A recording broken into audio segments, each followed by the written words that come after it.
प्रधानमंत्री नरेंद्र मोदी उत्तर प्रदेश, दिल्ली, हर जगह धुआंधार प्रचार कर रहे हैं। अब से कुछ ही देर पहले उत्तर प्रदेश की बस्ती में प्रधानमंत्री नरेंद्र मोदी की तरफ से कहा गया कि 5 चरण के चुनाव में ही लोगों ने तय कर दिया है, एक बार फिर मोदी सरकार बनने वाली है।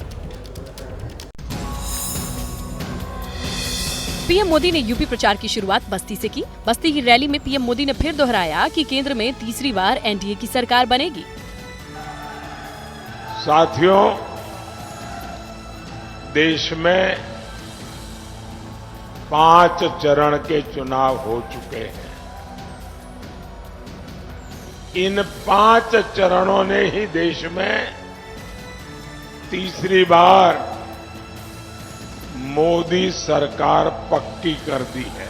पूरा इंडिया अलायंस ऐसा निराशा की गर्त में डूबा है, ऐसा निराशा की गर्त में डूबा है कि अब उनको ये भी याद नहीं रहता है कि वो 2 दिन पहले क्या बोले थे, आज क्या बोल रहे हैं। यूपी में पीएम मोदी की दूसरी रैली श्रावस्ती में है।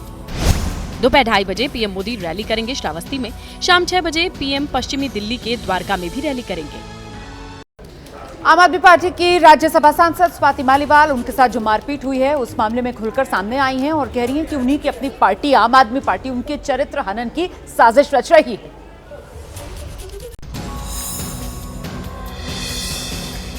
सोशल मीडिया पोस्ट के जरिए स्वाति मालीवाल ने आरोप लगाया कि आम आदमी पार्टी के बड़े नेता उनके खिलाफ साजिश रच रहे हैं। स्वाति ने आरोप लगाया कि उनकी पर्सनल फोटो लीक करने की साजिश हो रही है। स्वाति ने आरोप लगाया, मेरा समर्थन करने पर नेताओं को पार्टी से निकालने की धमकी दी जा रही है। नेताओं को मेरे खिलाफ सोशल मीडिया पर पोस्ट करने और पीसी करने की जिम्मेदारी दी गई है। मेरे खिलाफ फर्जी स्टिंग ऑपरेशन कराने की भी साजिश है। स्वाति ने कहा, मैं इंसाफ की लड़ाई लड़ती रहूंगी। इसी बीच कांग्रेस नेता शशि थरूर ने कहा कि स्वाति मालीवाल का मुद्दा अहम नहीं है। देखिए, माध्यम लोग चाहते हैं कि ऐसे विषयों पे आप पूरा विवाद को जरा सा करके हमारे देश के असली विषय जो हमारे देश की जनता चाहते हैं उसको सारे लोग भूल जाए और ये जो गॉसिप में, ये जो विवाद में लोग फंस जाए। मैं तो इस खेल नहीं खेलूंगा। और देखिए, जो आरोप है, इन आरोपों के बीच जो पिटाई कांड है उसकी जांच भी बहुत तेजी से चल रही है। आरोपी विभव कुमार को मुंबई लेकर गई दिल्ली पुलिस की टीम, अब वापस दिल्ली लौट आई।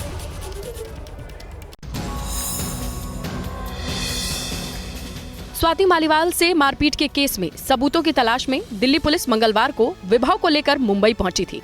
दिल्ली पुलिस के मुताबिक विभव कुमार ने मुंबई में अपना फोन फॉर्मेट किया। फोन फॉर्मेट करने से पहले विभव ने डेटा ट्रांसफर किया। विभव ने किसी डिवाइस में डेटा ट्रांसफर कर उसे किसी को सौंप दिया। मुंबई में दिल्ली पुलिस विभव को उन सभी जगहों पर ले गई जहां वो 18 मई को दिल्ली आने से पहले रुका हुआ था। दिल्ली पुलिस को जानना था कि मुंबई में विभव किस किस से मिला।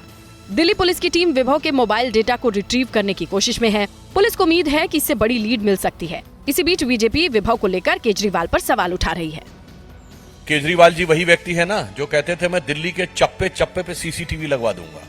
ये सब तो इनके दावे थे और आज हालात ये है कि मुख्यमंत्री आवास के एक चप्पे का सीसीटीवी फुटेज अवेलेबल नहीं। मतलब ये कथनी और करनी में किसी व्यक्ति के कितना बदलाव हो सकता है कि जो कहता था दिल्ली के चप्पे चप्पे पे सीसीटीवी लगवा दूंगा, वो मुख्यमंत्री आवास के एक चप्पे का CCTV footage uninterrupted uncut CCTV footage देने की स्थिति में नहीं है। और बिहार में काराकाट लोकसभा सीट से निर्दलीय चुनाव लड़ रहे भोजपुरी सिंगर एक्टर पवन सिंह को आखिरकार बीजेपी ने पार्टी से निकाल दिया।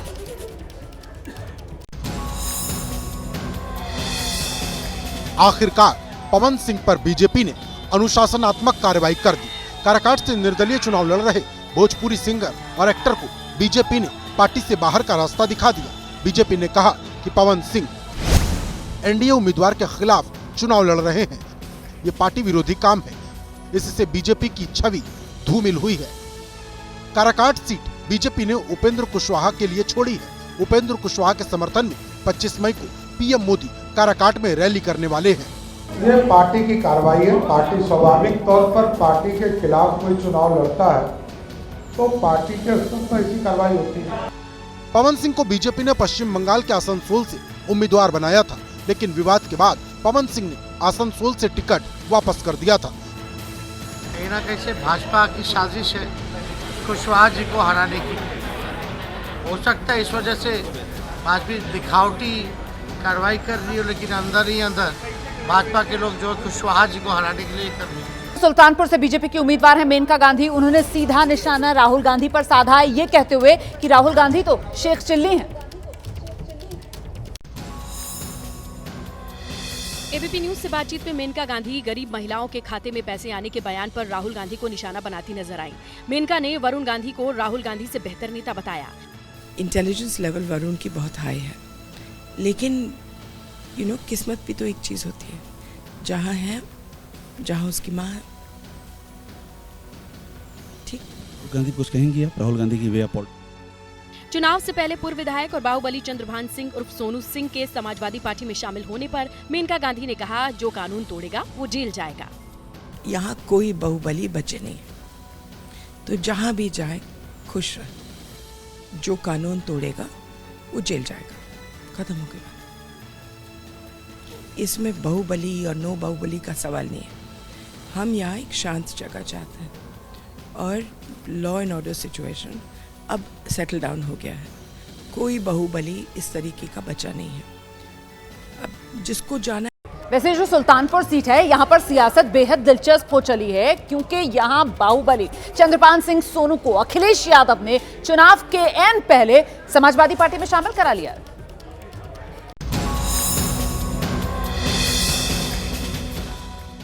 सुल्तानपुर में 25 मई को होने वाली वोटिंग से पहले अखिलेश यादव ने बड़ा खेल कर दिया है। सुल्तानपुर के दिग्गज नेता और पूर्व विधायक चंद्रभान सिंह 3 बार के विधायक रह चुके हैं। 2019 में सुल्तानपुर से लोकसभा चुनाव लड़ चुके हैं।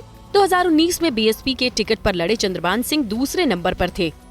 2019 में बेहद करीबी मुकाबले में मेनका गांधी महज 14,526 वोट से चुनाव जीती थीं। इस बार समाजवादी पार्टी ने राम भुआल निषाद को सुल्तानपुर से उम्मीदवार बनाया है। लेकिन अपने लोगों के लड़ना, अपने लोगों के लिए संघर्ष करना, अगर ये बाहुबल कहलाता है तो ठीक है। आपराधिक था तो 5 साल वो सांसद रहे, 5 साल उनके बेटे वरुण गांधी सांसद रहे, तब तो उनमें कोई मुझे कमी दिखी नहीं। कोई हमारी तरफ से कोई अदावत नहीं है। हम खाली चुनाव लड़े हैं, हिसाब तो जनता बराबर करेगी ना, 100% जोड़ेंगे। और देखिए, गृहमंत्री अमित शाह पश्चिम बंगाल में चुनाव प्रचार कर रहे हैं। अमित शाह की तरफ से कहा जा रहा है कि बंगाल में दीदी और इंडिया अलायंस दोनों का सुपड़ा साफ है।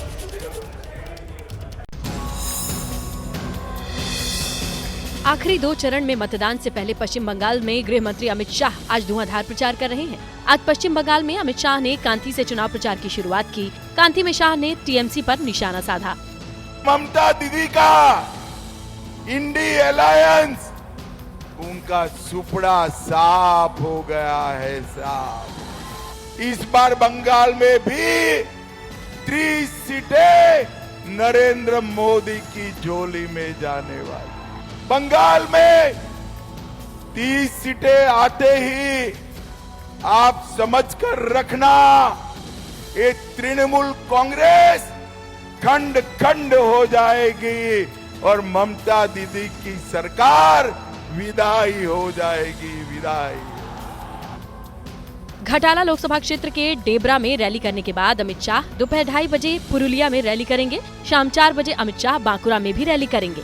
पुणे में सड़क हादसे को लेकर सियासत शुरू हो गई है। कांग्रेस और शिवसेना उद्धव गुट इस हादसे को लेकर सरकार को निशाने पर ले रहे हैं। पुणे में 200 किलोमीटर प्रति घंटे की रफ्तार पोर्शा कार ने 2 लोगों को इसी रफ्तार से कुचल दिया। कार चला रहे नाबालिग को 15 घंटे की राहत मिल गई, लेकिन इसे लेकर राहुल गांधी ने मोदी सरकार को घेरा है। बस ड्राइवर, ट्रक ड्राइवर, ओला, उबर, ऑटो ड्राइवर्स अगर गलती से किसी को मार देते हैं तो 10 साल की जेल में सजा हो जाती है। मगर अगर अमीर घर का 16 साल का 17 साल का बेटा पोर्श गाड़ी को शराब पी के चलाता है और 2 लोगों की हत्या करता है तो उसे कहा जाता है कि ऐसे लिख दो।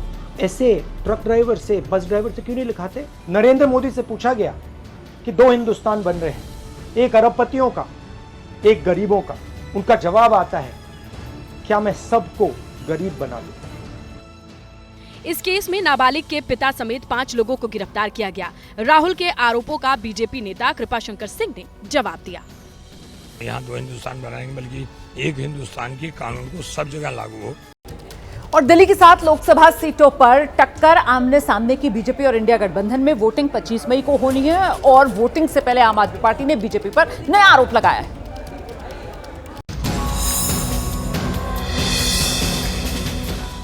मई की गर्मी में दिल्ली में प्रचार के साथ ही चुनावी आरोपों की तपिश बढ़ती जा रही है। आम आदमी पार्टी ने अब आरोप लगाया चुनावी फायदे के लिए दिल्ली का पानी रोकने की साजिश हो रही है। जब अरविंद केजरीवाल जी बेल पे बाहर आए तो भारतीय जनता पार्टी और ज्यादा सकपका गई। भारतीय जनता पार्टी ने अपनी हरियाणा सरकार के माध्यम से दिल्ली के पानी को रोक लिया है। आतिशी ने आरोप लगाया 11 मई से हरियाणा सरकार दिल्ली का पानी रोकने की साजिश कर रही है। आतिशी ने कहा कि अगर दिल्ली का पानी रोका गया तो हम कोर्ट जाएंगे। इसके लिए हम तुरंत हरियाणा सरकार को चिट्ठी लिखेंगे। अगर जरूरत पड़ी तो अर्जेंट एप्लीकेशन कोर्ट में भी मूव करेंगे, क्योंकि ये बिल्कुल साफ है कि इतना कम यमुना का स्तर दिल्ली में कभी नहीं हुआ है। और देखिए छपरा में जो हिंसा हुई है उसके बाद अब शांति बनी हुई है। पुलिस ने 2 आरोपियों को गिरफ्तार किया है और साथ ही रोहिणी आचार्य के साथ जो घटना घटी थी उसको लेकर एफआईआर भी दर्ज की गई। छपरा में हुई चुनावी हिंसा केस में पुलिस ने 2 लोगों को गिरफ्तार किया है। पुलिस ने रमाकांत सिंह सोलंकी, उमाकांत सिंह सोलंकी को गिरफ्तार किया है। दोनों भाई हैं और दोनों बीजेपी के समर्थक हैं।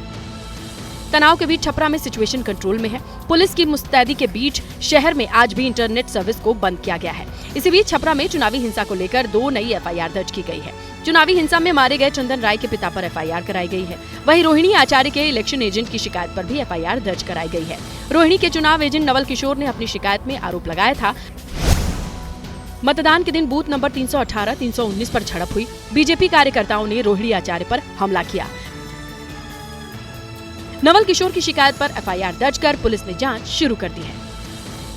आम चुनाव 5 दौर का मतदान पूरा हो गया है और बाकी बचे 2 चरणों के लिए दिग्गजों की तरफ से पूरा जोर लगाया जा रहा है। सीधे आपको लेकर चलते हैं झारखंड, जहां पर प्रियंका गांधी की तरफ से गोड्डा में चुनाव प्रचार किया जा रहा है। आज ये परिस्थितियां हैं और इनकी ये हिम्मत भाजपा के नेताओं की और देश के प्रधानमंत्री की कि आपके सामने आकर कहते हैं कि सारे नेता भ्रष्ट हैं, सिर्फ यही ईमानदार है। आपके मुख्यमंत्री को चुनाव के समय जेल में डाल देते हैं और आपके सामने आकर ऐसा कहते हैं कि खुद ईमानदार हैं। अगर खुद इतने ईमानदार होते तो क्या देश की सारी संपत्ति अपने बड़े बड़े खरबपति मित्रों को दे देते? अगर इतने ईमानदार हैं तो ये इलेक्टोरल बॉन्ड की स्कीम क्या ले आए ये, जिससे